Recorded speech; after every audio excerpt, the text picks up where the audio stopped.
Sa ikalawang pagkakataon, mga kapatid, ipinahayag ni Jesus ang tungkol sa kanyang nararating o paparating na pasyon.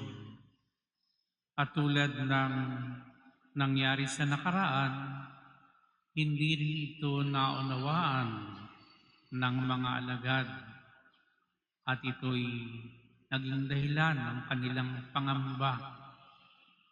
Ano kaya ang mga dahilan kung bakit hindi naunawaan ng mga alagad ang mga bagay na ito?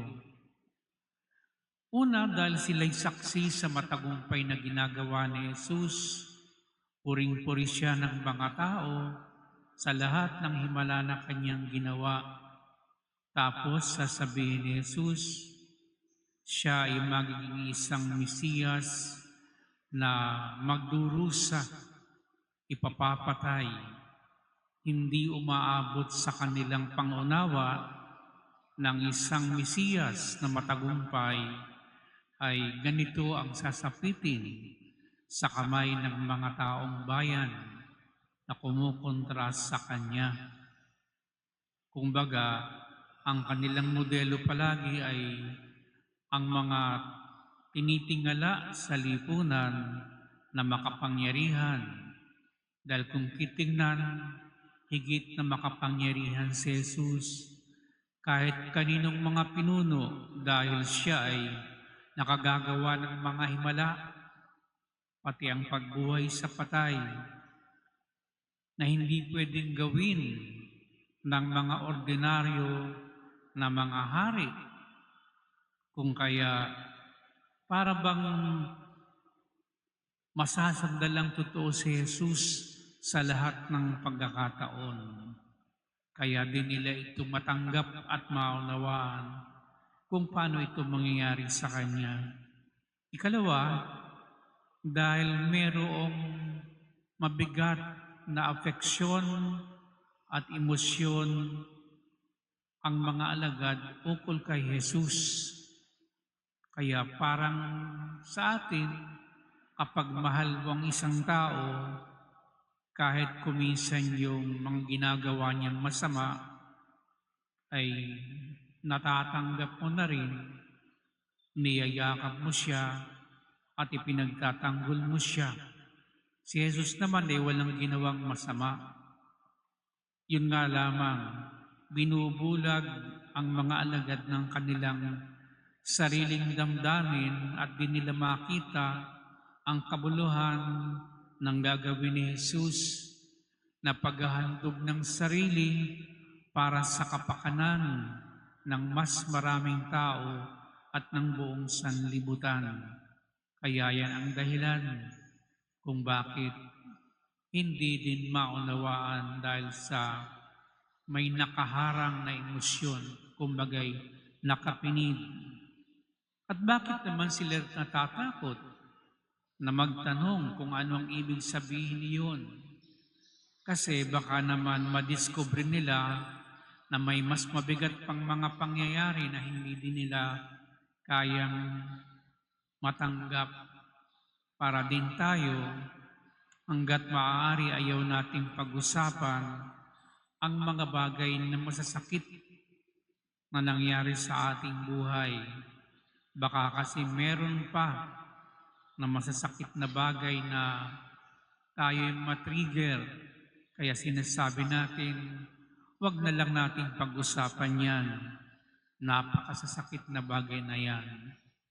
Pero si Jesus, kinumpronta niya ang kanyang nalalapit na kamatayan, gaano man ang sakit na idudulot nito sa kanya. At ito rin ang panawagan, mga kapatid, ng pahayag ni Jesus sa Ebanghelyong ito. Tayo ay mga nagdadaan sa iba't ibang mga krus ng buhay at maraming pagkakataon. Hindi rin natin naman nauunawaan kung bakit nangyayari ang mga krus na ito na nagpapabigat sa atin.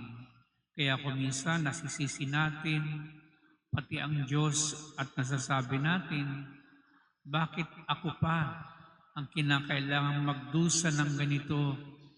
Ako na itong mabuti, ako na itong nagmamalasakit, bakit ako pa ang nagdurusa ngayon? May katwiran naman, pero yun nga mga kapatid, kung naunawaan lamang din natin kung ano ang kahalagahan ng pagdurusa sa kapakanan ng kalooban ng Diyos at ng ating kapwa. Dahil yun ang iniisip ni Jesus sa kanyang pagtanggap at pagsuko sa kamatayan na kanyang sasapitin. Ito ay pakikipagkaisa sa kalooban ng Ama at wala ng iba. At ito'y makabubuti sa mga taong pag-aalayan niya ng buhay. Kaya wala na siyang choice kundi tanggapin talaga ng maluwag sa kalooban ang krus na kanyang pagdaraanan. Kaya kung meron din tayo mga krus na mga pinagdaraanan, ang pinakamainam ay isuko na lang natin ito sa Panginoon, ikabit natin ito sa kalooban ng Ama sa pamamagitan ni Kristo, at sa kahuli-hulihan ay mas maiintindihan natin ang mga kahulugan ng krus na ito. Bakit nga ba? Di ba ang mga alagad, pagkatapos na mahaba ilang paninilbihan sa Panginoon hanggang siya'y mamatay, bakit sila sa kahuli-hulihan din, pare-pareho silang nagbuwis ng buhay dahil naunawaan nila ang kahalagahan ng mga krus at pagdurusa ni Kristo. At yan din ang sinapit ni San Lorenzo Ruiz. Mag-aalay ba siya ng buhay bilang isang martir kung di niya nauunawaan ang kabuluhan ng ginawa ni Kristo sa kanyang buhay? At tayo, makapag-aalay din pa tayo ng buhay kung di natin naunawaan ang kahulugan ng mga krus at pagdurusa ni Kristo sa krus. Yan ang mga tanong na iniiwan ngayon ng ating mabuting balita. Kaya mga kapatid, higit tayong magnilay, hingin natin sa Diyos ang kabuluhan, kahulugan ng mga krus nating pinagdaraanan upang matanggap natin ito na may kaluwalhatian at tayong magbunyi sa pagdurusa na ating pinagdaraanan. Dahil sinong pwedeng magbunyi kung ikaw ay nagdarahop, nahihirapan? Wala. Dahil ang ating tendency palagi ay i-reject ang mga krus sa ating buhay. At diyan tayo hinahamon ngayon ng Ebanghelyong ito, mga kapatid.